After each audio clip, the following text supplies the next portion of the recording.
권사님 간증 들으시면서 부러우셨어요? 그런 일을 안 겪으시는 게 감사한 겁니다. 응급실에 안 가셔야 되고. 우리 권사님 어려운 고비에서 하나님 앞에 기도하셔서 그런 은혜를 경험하셨는데, 우리 권사님 가정에 그런 은혜를 주신 하나님께 감사드립니다.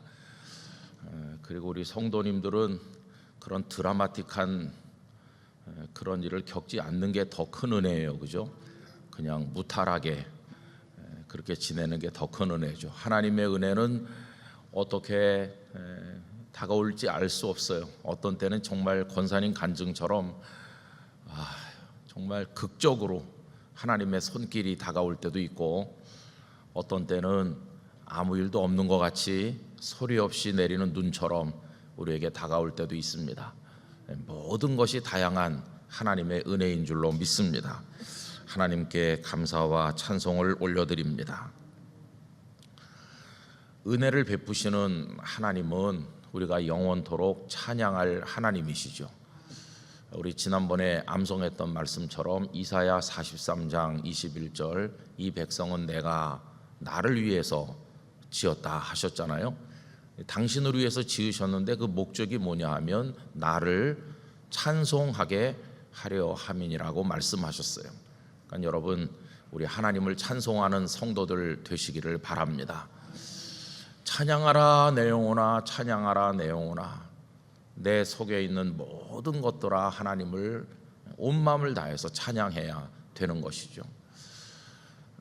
또 하나님은 찬송 받으시기에 합당하신, 그리고 이스라엘의 찬송 중에 거하시는 하나님이시거든요. 시편 22편 3절, 이스라엘의 찬송 중에 계시는 주여 주는 거룩하시니이다. 찬송 중에 거하신다고 하니까 찬송은 하나님과 함께하는 비결임을 알 수 있어요. 소요리 문답 제1문항, 사람의 제1되는 목적이 무엇입니까? 사람의 제1되는 목적은 하나님을 영화롭게 하고, 하나님을 영화롭게 하는 방법은 우리 하나님을 찬송하는 것입니다. 그 찬송 속에는 감사가 들어있는 것이죠. 감사한 마음으로 하나님을 높이는 것입니다. 그런데 문제는 뭐냐 하면은 찬송할 이유가 없는 것처럼 여겨질 때가 있다는 것입니다. 여러분, 오늘 읽은 이 본문은요, 이스라엘이 홍해를 하나님의 능력으로 건넜어요. 홍해를 건너는 건 얼마나 굉장한 겁니까? 지금까지 이런 은혜 저런 은혜 하나님의 능력 많이 체험했지만 그걸 다 합쳐도 홍해를 마른 땅처럼 건너는 거에 비하면 다른 것들은 시시하게 느껴질 거예요. 아니, 어떻게 바다 가운데 길이 나서 그래서 그 가운데로 건널 수가 있나? 이건 뭐라고 설명할 수가 없는 거죠. 그런데 백성들이 그걸 경험했어요. 백성 중에서 몇 사람만 경험한 게 아니라 어른, 아이, 남자, 여자 할 것 없이 모든 이스라엘 백성들이 다 같이 그 일을 경험했어요. 한 개인이 경험하고 다른 사람들에게 말을 해줘도 그게 큰 은혜가 되는데, 전부가 똑같이 경험했으니까 이거야말로 굉장한 겁니다. 그래서 오늘 읽은 본문은 백성들이 하나님을 찬송하는 내용을 우리에게 보여주고 있죠. 여러분, 오늘 말씀 20절에 다시 가서 보시면 아론의 누이 선지자 미리암이 손에 소고를 잡음에 모든 여인도 그를 따라 나오며 소고를 잡고 춤추니 미리암이 그들에게 화답하여 이르되 너희는 여호와를 찬송하라. 그는 높고 영화로우시며 말과 그 탄자를 바다에 던지셨음이로다 하였더라. 그 장면을 한번 상상해 보면 누가 뭐 나오세요 나오세요 우리 하나님을 찬양해 봅시다 막 억지로 끌어낸 게 아닌 것이에요.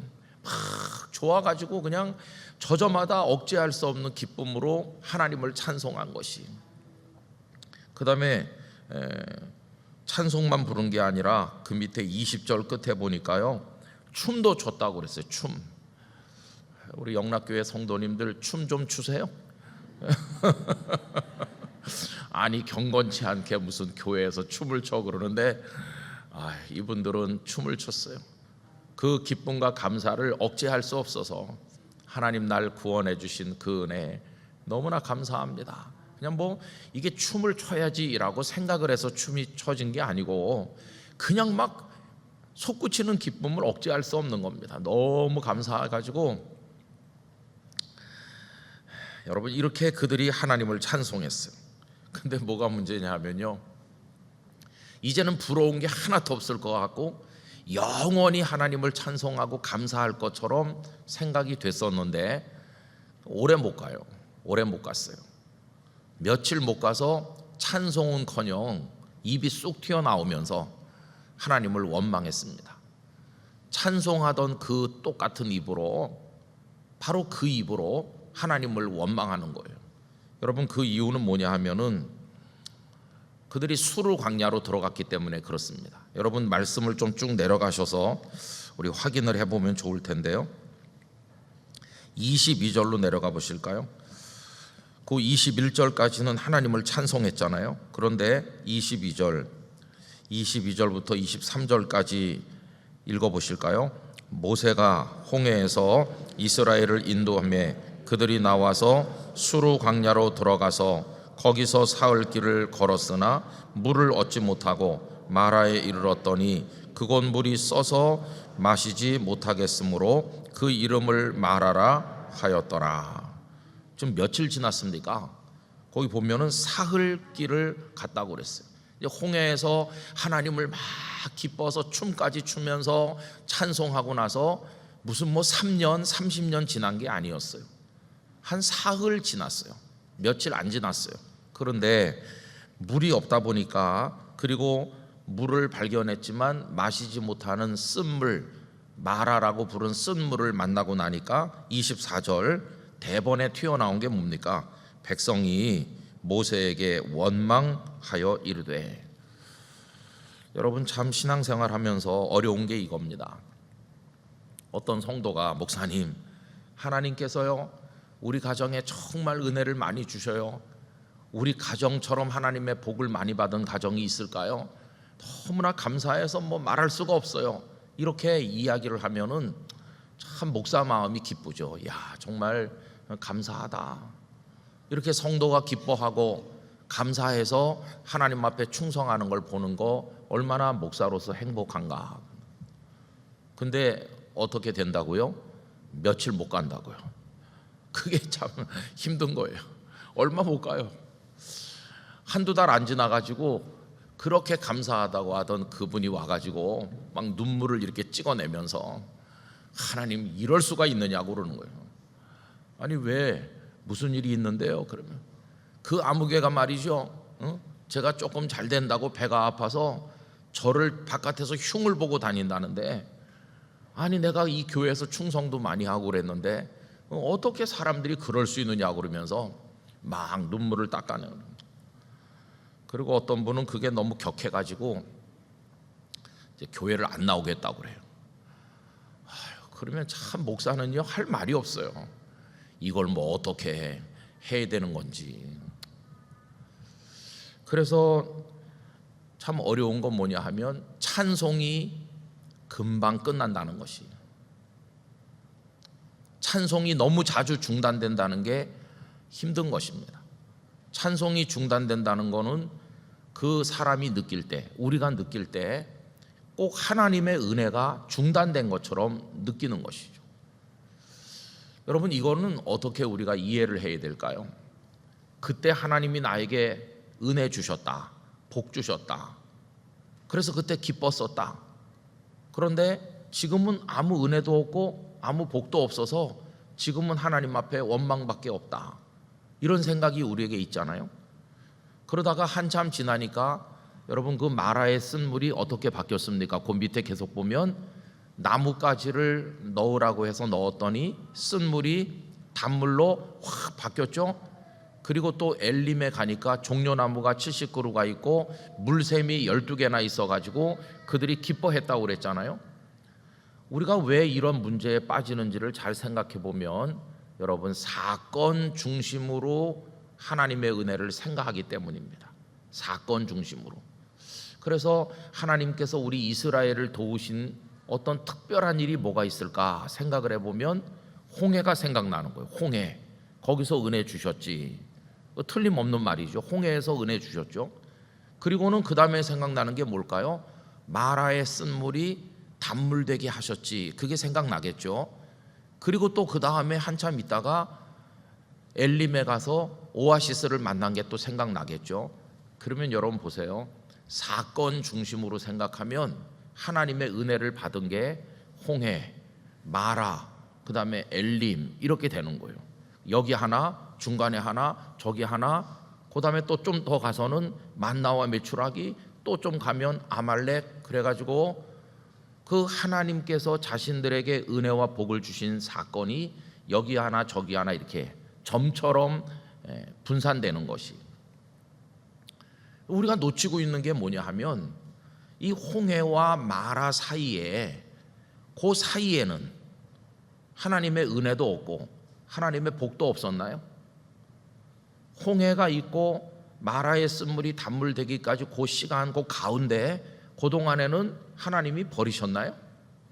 그게 아니거든요. 여러분, 우리가 하나님의 베푸신 은혜와 사랑을 생각할 때 사건 중심으로 생각하면 안 됩니다. 하나님의 은혜는 그때 주어졌다가 멈췄다가 한참 있다 또 주어지고 간헐적으로 나타나는 게 아니라 그 말입니다.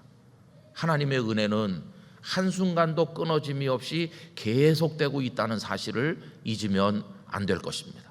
계속되는 것이에요. 그럼 생각해 보세요. 홍해에서 살아나서 춤까지 추면서 하나님을 찬송했는데 수르 광야로 들어왔잖아요. 수르 광야에서 첫날 걷고 둘째 날 걷고 셋째 날 걷다가 쓴물을 만나서 하나님을 원망했는데, 그러면 그 첫째 날은요, 하나님의 은혜가 없었나요? 첫째 날 광야를 걷던 그 사람들이 다른 사람들인가요? 아닙니다. 홍해에서 살아나온 그 사람들이 첫째 날도 걷는 거고 둘째 날도 걷는 거고 걷는 거죠. 내가 지금 광야를 걸을 수 있다고 하는 것은 홍해에서 살아났기 때문에 걸을 수 있는 거지. 홍해에서 받은 은혜는 홍해를 떠나는 순간 끝나는 게 아니에요. 홍해에서 받은 은혜는 홍해 가장자리를 떠나 광야로 들어간 그 이후에도 그게 계속되고 있다는 것을 우리가 확인해야 되는 것이죠. 여러분, 마치 뭐와 같으냐 하면 엄마가 나를 하루에 3번만 사랑해. 하루 3번 언제 사랑하니? 밥 줄 때. 그럼 엄마가 아침밥 줄 때 그 한 30분 동안 나를 사랑하고, 그 다음에 엄마는 나를 전혀 사랑하지 않다가 점심밥 줄 때 한 30분 사랑하고. 여러분, 그렇습니까? 어머니의 사랑이라는 게 밥 먹는 시간에만 주어지다가 끊어졌다가 주어지다가 끊어졌다가 그렇습니까? 그게 아니라는 것이. 밥을 주는 것은 하루에 3번이겠지만은 어머니의 사랑은 그 아침과 점심밥 사이에 9시, 10시, 11시 그 시간에 계속되고 있는 거예요. 그럼 9시를 살고 있는 나는 누굽니까? 어머니가 주신 아침밥을 먹은 그 기운으로 지금 9시에도 살고 10시에도 살고 11시에도 사는 거죠. 어머니의 사랑은 사건이 있을 때, 밥을 줄 때만 내게 주어지는 게 아니라 그 사건과 사건 사이, 밥과 밥 사이에도 계속되고 있다는 사실을 잊어서는 안 될 것이에요. 지난 주일날 양창선 씨가 바위 틈새에서 스며서 떨어지는 그 물방울을 헬멧으로 받아서 마셨다고 말했는데, 여러분, 그 스며 나오는 물이 이분이 헬멧으로 받아 마실 때만 나오고 받아 마시지 않을 때는 바싹 말랐나요? 그게 아니에요. 그 스며 나오는 물은 그분이 잠깐 눈을 붙인 시간에도 계속 스며 나왔고, 그분이 그 물을 받아 마시지 않을 때도 그건 계속 나온 것이. 하나님의 은혜는 한순간도 끊어지는 법이 없습니다. 하나님의 사랑은 멈추는 법이 없습니다. 단지 우리의 감사가 멈출 뿐이고 찬송이 멈출 뿐이지, 하나님은 계속해서 우리를 사랑하고 계신 것이에요. 그걸 우리가 깨닫는 게 얼마나 중요한지요.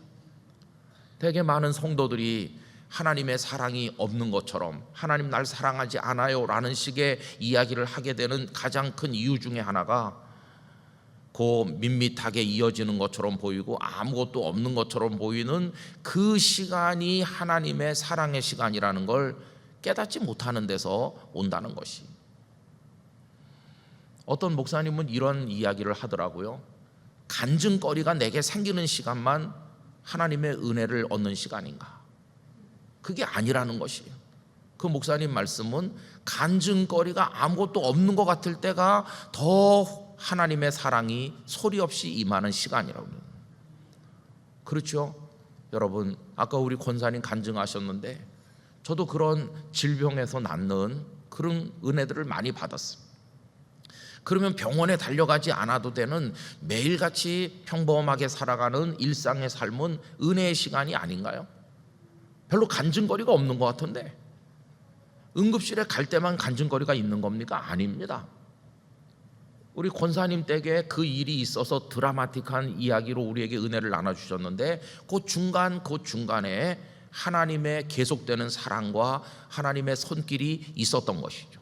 우리가 그걸 발견할 때 우리의 찬송 생활이 중단되지 않는 찬송이 될 줄로 믿습니다. 그게 너무나도 중요한 것이에요. 부산에서 이제 긴 세월을 목회하니까 목사도 똑같은 그런 생각을 하게 돼요. 여러분, 어떤 교회를 몇십 년을 목회하면요, 교회가 언제나 이렇게 부흥하는 건 아닙니다. 교회가요, 어떤 참 영적인 것도 이렇게 계기가 있어요. 교회의 영적 흐름이라고 하는 거를 우리가 읽어볼 수가 있는데 언제나 똑같은 게 아니에요. 우리가 주일날 1년 52주일 1부에서 5부까지 예배를 드리잖아요. 그런데 그 하나님의 성령의 움직임은 마치 물의 소용돌이 같아가지고 그때그때 다르다는 것을 알 수 있어요. 비가 많이 온 다음에 물살하고 비가 얼마 안 왔을 때 그 물 흐르는 게 다른 것처럼 매번 다른 걸 느껴요. 52주일이 다 똑같은 주일인데 저녁 때 오부 예배를 마치고 그리고 찬양 예배를 마치고 집에 돌아가면 오늘 주일은 이런 느낌이었다. 주일마다 다 다릅니다. 우리 성도님들 그거 느끼십니까? 심지어는 1부 예배에서 5부 예배가 똑같은 순서로 예배를 드리지만 매 시간마다 하나님의 영의 역사가 다르다는 것을 저는 매주일 느끼고 있어요. 그래서 5번 예배 드린 중에 오늘은 5부 예배가 참 은혜가 됐다. 궁금하시면 5부에 와보세요. 5부. 아니 정말 그래요. 이게 참 이상한 거예요. 어떤 때는 1부 예배가 참 성령께서 역사하시는 걸 많이 느끼는 날이 이게 다 다릅니다. 이게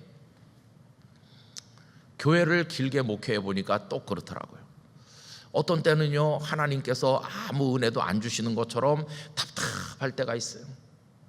그러다가 어떤 해는 막 성도가 많이 늘어나고 뭔가 교회에 뭐 되는 것 같이 그럴 때가 있어요. 그러면 그 이전에는 하나님께서 손을 떼셨나요? 아닙니다. 아무 일도 없는 것 같이 답답했던 그때도 하나님께서 붙드셨기에 또 그 다음 해가 있는 것이죠. 그죠? 하나님은 계속 우리를 붙들고 계신 거죠. 그래서 제가 그 교회를 28년이나 있다 보니까 28년이 매년 같은 게 아니었어요. 어떤 애는 이렇게 막 힘이 넘치게 이렇게 솟아오르듯이 그런 애가 있었는가 하면 어떤 애는 반대로 침체되는 애도 있고 심지어는 성도가 주는 애도 있어요. 성도가 이렇게 줄기도 하더라고요. 나는 늘 똑같이 하는 것 같고 장로님들도 똑같이 열심히 하시는 것 같은데 이거 왜 이러지? 이렇게. 무슨 방법이 없는 것 같이 느껴져요. 새벽 기도를 안 하는 것도 아니고 우리가 뭐 예배를 안 드리는 것도 아니고 열심히 선교도 하고 봉사도 하고 다 하는 것 같은데 이상하게 이렇게 가라앉으면서 그 참 뭐라고 설명하기 어려워요. 해답이 없죠. 그죠? 그런데 또 그러다가 어느 해인가는 아무 이유도 없는 것 같은데 갑자기 또 교회가 이렇게 막 일어나는 거예요. 그거 정말 설명하기 어렵습니다. 하나님께서 당신의 우리들을 바라보시는 그 어떤 안목에 따라서 필요할 때 은혜를 주시는 것처럼 여겨지지만 사실은 모든 순간이 하나님의 은혜인 것이죠. 그게 끊임없이 그래서 하나님의 은혜는 간헐천처럼 불쑥 솟아오르다가 멈췄다가 한참 있으면 또 어떤 때 솟아오르는 그런 게 아니라 모든 순간 모든 상황에서 우리와 함께 하신다는 사실을 알 수 있습니다. 그래서 찬송할 이유 역시 한 번도 끊어지는 적이 없는 것이죠. 내 마음이 답답하고 괴로울 때도 찬송할 이유가 틀림없이 있는 줄로 믿습니다. 그걸 찾아내는 게 중요한 것이죠. 은혜를 주시면 찬송하겠습니다, 이게 아니고 이미 계속 은혜를 주시고 계시기 때문에 내가 찬송할 이유들을 그 속에서 발견해야 되는데, 내가 영적으로 충만하면 그 모든 것들이 감사할 이유요 찬양할 이유로 다가오게 되는데, 반대로 내 영이 죽으면 아무것도 감사할 게 없는 것 같고 아무것도 찬송할 이유가 없는 것처럼 여겨지는 것이.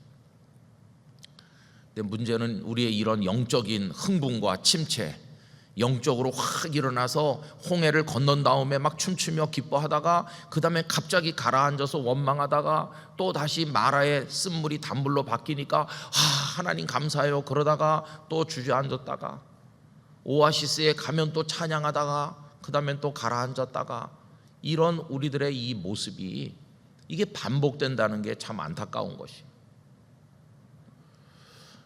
옥하는 목사님은 이런 얘기를 하신 걸 들었습니다. 영적 성숙과 성장이라고 하는 건 어떻게 나타나는가?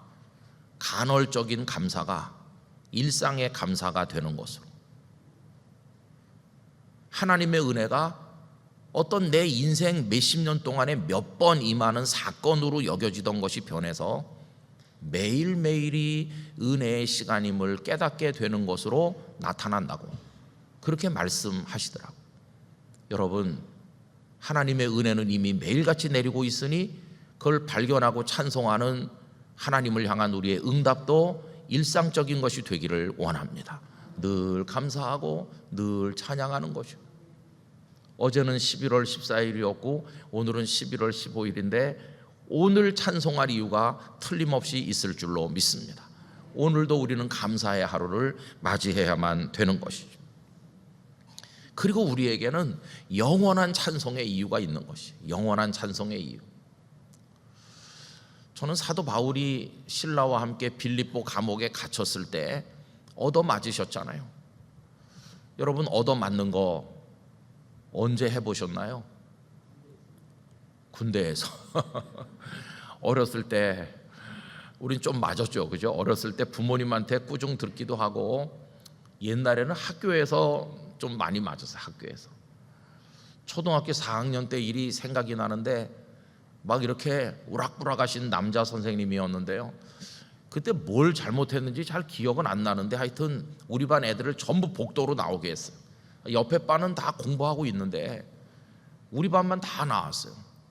그 3학년까지는 남녀가 같은 반에 있고 4학년부터는 남자는 남자대로 여자는 여자대로 이렇게 했거든요. 전부 남자애들인데 한 8, 90명 되는데 전부 복도로 밀려 나왔어요. 그래가지고 전부 이렇게 엎드려 뻗쳐, 그래갖고 쭉 일렬로 한 8, 90명이 엎드려 뻗쳐 하니까 복도 이 끝에서 저 끝까지 그냥 쫙 찼어요. 근데 선생님이 기다란 몽둥이를 갖고 와가지고 뭐 잘못한 애가 누군지 잘한 애가 누군지 그것도 따지지도 않으시고 전원을 다 때리는 거예요. 전원 다. 저같이 착한 애도 똑같이 맞고 왜 맞는지도 모르고 맞고, 아이고 이렇게 억울할 때가 있나. 그때 하여튼 많이 맞았어요. 또 군대에서도 맞으셨다고 하니까. 근데 그때 그 이후로는 우리 맞는 일이 없잖아요. 요새 길 가다가 하루에 3번씩 4번씩 이렇게 맞으십니까? 우리 아마 맞아본 적이 거의 없으실 거예요. 어른이 되고 나서는 누가 날 때리면 큰 사건이 되는 거죠. 우리도 남을 때리지 않습니다. 때린다고 하는 거는 그런 거예요. 굉장히 충격적인 거고, 그 사람이 죽지 않았어도 그 인격을 죽이는 거나 마찬가지. 그러니까 잡아다가 고문하는 거는 이건 아주 악한 것이죠. 그런데 바울은 맞으셨거든요. 바울같이 교육도 많이 받고 모든 것을 다 갖춘 훌륭한 분이, 로마 시민권을 가진 분이 사정없이 맞았어요. 거기다가 이렇게 착고에 채웠습니다. 여러분, 착고에 채워서 손과 발을 절거렁거리는 그 쇠사슬에 묶으면 이게 발을 한번 움직이려면 잘 움직여지겠습니까? 그래가지고 쭉 묶어놓는 거예요. 피가 흐르고 누가 뭐 약을 발라주나요? 위로를 해주나요? 그렇게 해가지고 던져졌어요. 그런데 그 밤에 그분들은 일어나서 하나님의 은혜라고는 요만큼도 없는 것 같고, 우리가 우리 잘 먹고 잘 살자고 하는 겁니까? 하나님의 복음을 위해서 여기까지 와서 이 빌립보에서 이렇게 하는데 하나님 이건 너무 하시는 거 아니에요? 이럴 수밖에 없는 상황인데도 이 두 분은 일어나서 하나님을 찬송했다는 것이에요. 여러분, 이게 성경에서 늘 읽기는 읽지만 이게 잘 실감이 되세요? 내가 만약에 거기 그렇게 던져져 있다면 찬송? 글쎄 찬송할 수 있을까? 그런데 그 두 분은 찬송이 절대 불가능한 상황에서 하나님을 찬송하는 거예요. 찬송도 순도가 있다고 한다면 아무 일도 없을 때 그저 읊조리듯이 따라 부르는 그런 찬송하고, 바울과 실라가 부르신 그 찬송하고는 찬송의 순도 자체가 차원이 다를 거라고 생각 안 하세요? 그건 진짜 하나님께서 응답할 수밖에 없는 찬송이죠. 착고가 풀리고 옥문이 열리고 하나님의 기적이 그 밤에 나타나요. 야, 뭐 때문에 찬송했을까? 그게 늘 궁금증이죠. 찬송할 이유가 없는데 무엇 때문에 찬송했을까? 아주 오래전에, 뭐 너무 오래돼서 잘 기억도 안 납니다. 신방을 한두 가정 갔다가 집에 잠깐 들렸어요. 그래서 점심을 이제 아내에게 부탁을 해서 먹게 됐습니다. 잠깐 이렇게 앉았는데 앞에 TV 리모컨이 있어가지고 아무 생각도 없이 그냥 이렇게 척 켰어요. 켜자마자 텔레비전에 무슨 흑백 영화가 이렇게 상영되는 중이었어요. 흑백 영화. 근데 영화 제목도 모르겠고 무슨 영화인지 언제적 영화인지도 모르겠는데 그냥 밥상이 오기를 기다리면서 이제 앉아 있는 거죠. 이렇게 보고 있으니까 금방 알겠어요. 그 영화의 분위기를 보니까 2차 세계대전 히틀러가 유대인들을 학살하던 바로 그걸 배경으로 하고 있었어요. 유대인 수용소에서 유대인 그 억울하고 불쌍한 사람들이 가스실에 들어가서 죽임을 당하는 거예요. 그 운동장 같은 곳에 몇백 명이 쭉 서 있어요. 그리고 이제 한 사람 한 사람 얼굴을 이렇게 보여주는데 전부 피골이 상접하고 사람이라고 말할 수 없을 만큼 고초를 많이 겪어서 너무나 불쌍한 지경에 와 있어요. 살아서 서 있지만 이미 다 숨이 끊어진 시신들처럼 그 유대인들이 다 눈이 괭한 채로 서 있는 거예요. 아, 이들은 이미 다 마음이 죽었구나. 아무 희망도 아무 의지도 뭘 해보겠다는 생각이 아무것도 없는 거예요. 왜냐하면 바로 저쪽에 그 가스실이 그들을 기다리고 있거든요. 이제 거기서 가스실까지 걸어가는 몇십 미터의 거리, 그게 그들의 인생의 마지막 걸어갈 거리예요. 수십 년 동안 많은 산을 넘고 들판을 가로지르고 여기저기 이동하면서 수많이 걸었을 텐데 그들이 걸어갈 길이 그거 남아 있는 거예요. 그러더니 명령이 떨어져 앞으로 가 하니까 이 사람들이 로봇처럼 아무 그냥 표정도 없이 걸어가요. 그래가지고 건물 앞에 섰어요.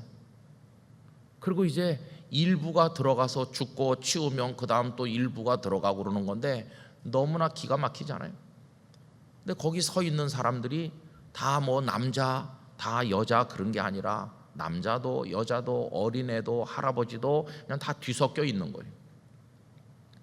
그러다가 몇십 명이 덜커덩 철문이 열리면서 들어가라고 명령을 받았어요. 그들이 그냥 떠밀려서 그 안으로 들어갔어요.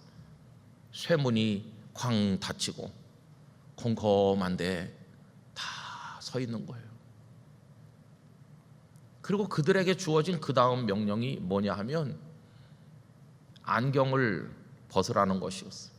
그래서 그들은 다 안경을 벗어서 한쪽으로 던졌는데 거기 벌써 안경이 수북히 쌓여 있어요. 그들보다 먼저 이 세상을 떠난 그들의 안경 위에 자신들의 안경을 보태는 것입니다. 이제는 안경이 필요가 없겠죠. 뭐 더 볼 게 없으니까. 이제는 끝나는 순간이니까 다 미련 없이 안경을 벗어 던지는. 그리고 그들은 옆에 방으로 옮겼습니다. 그 옆에 방에 들어가니까 거기가 죽음의 장소인 것이, 그들에게 내려진 마지막 명령이 뭘까요? 그거는 입은 옷을 벗으라는 것이었어요. 이미 그들이 거기 올 때 입었던 예쁜 옷, 잘 어울리는 양복, 그건 다 벗어 뺏긴 지가 오래됐고 그냥 넝마 같은 거 다 걸치고 있는데 그 넝마 조각 같은 그것도 이제는 다 벗는 거예요. 저는 밥을 먹으러 집에 왔다가 한참 보면서 거기 쏙 빨려 들어갔습니다. 아, 태어날 때 벌거벗고 아기로 태어났는데 끝이 되니까 다시 다 벌거벗고 아무것도 없는 상태로 돌아가는구나. 저들에게 남아있는 게 뭐가 있을까? 이미 부끄러움도 없어요. 거기 남자 여자 뭐 다 섞여 있지만 수치심 그런 것도 없어요.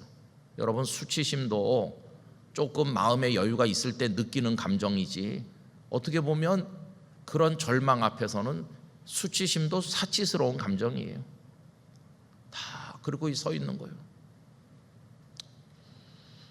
여러분, 이제 그들에게 주어진 건 뭘까요? 옆에 방으로 또 옮기면 이제 거기가 마지막 종점이에요. 가스가 뿜어 나오는 시설이 돼 있고 거기서 끝날 거예요. 막 숨이 막힐 것 같은 정막이죠. 바늘 떨어지는 소리도 들릴 것 같이 그런 상황이에요. 저들에게 뭐가 있을까? 그런데 그 영화에 정말 놀라운 반전, 그렇게 숨죽이고 가만히 있는데 누가 노래를 부르기 시작했습니다.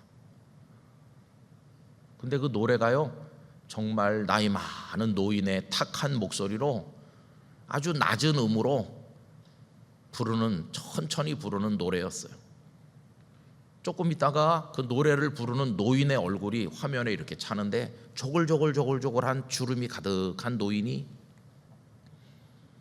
탁한 목소리로 뭔가 웅얼웅얼 이렇게 노래를 불러요. 근데 그 노래 가사가 이렇게 화면에 쭉 나와요. 그 노래 가사가 정말 가슴을 먹게 하는 것 같은 가사예요. 그가 부르는 노래 가사가 이겁니다. 여호와는 나의 목자시니 내가 부족함이 없으리로다. 여러분, 그게 잘 이해가 되십니까? 지금 뭐 다 없어졌잖아요.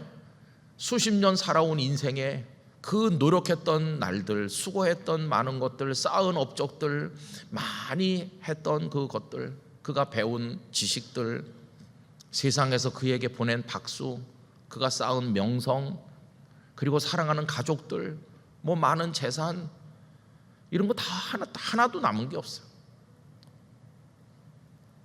진짜 아무것도 없잖아요. 그런데 부족함이 없다고 하는 거예요. 부족함이 없다고 하는 이유가 뭐냐 하면 딱 하나예요. 여호와는 나의 목자시기 때문에 부족함이 없다고. 그러다가 이 노인이 갑자기 노래를 뚝 그칩니다. 그러더니 소리를 빽 질러요. 이놈아, 너는 왜 안 불러?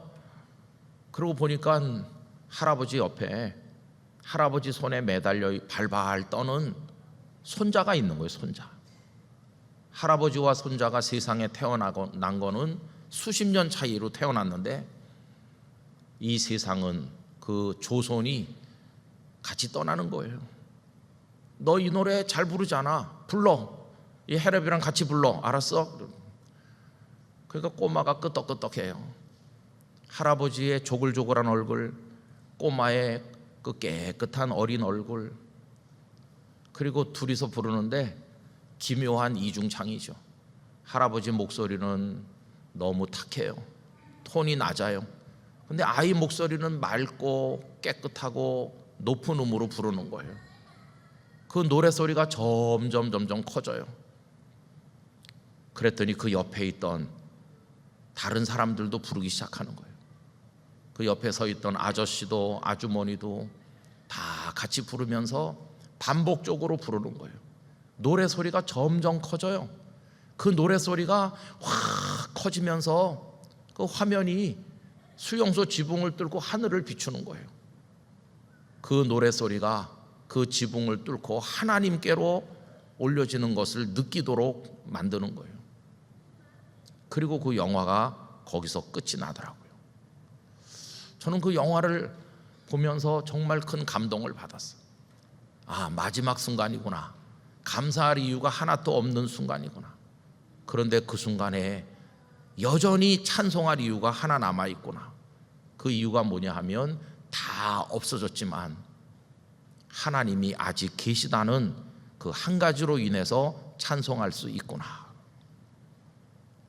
여러분, 우리가 찬송할 이유가 없는 것처럼 느껴지는 때가 있지만은 다 사라진다고 할지라도, 우리 생의 마지막 순간을 맞는다고 할지라도 그 순간에도 찬송할 수 있고 감사해야 마땅한 이유는 우리 생명의 구주 예수님이 계시기 때문인 것입니다. 그래서 그 마지막 순간에도 우린 하나님 앞에 감사하는 거죠. 그렇게 피투성이가 되도록 얻어맞고 감옥에 갇힌 바울과 실라가 그 밤에도 찬송한 이유는 뭘까?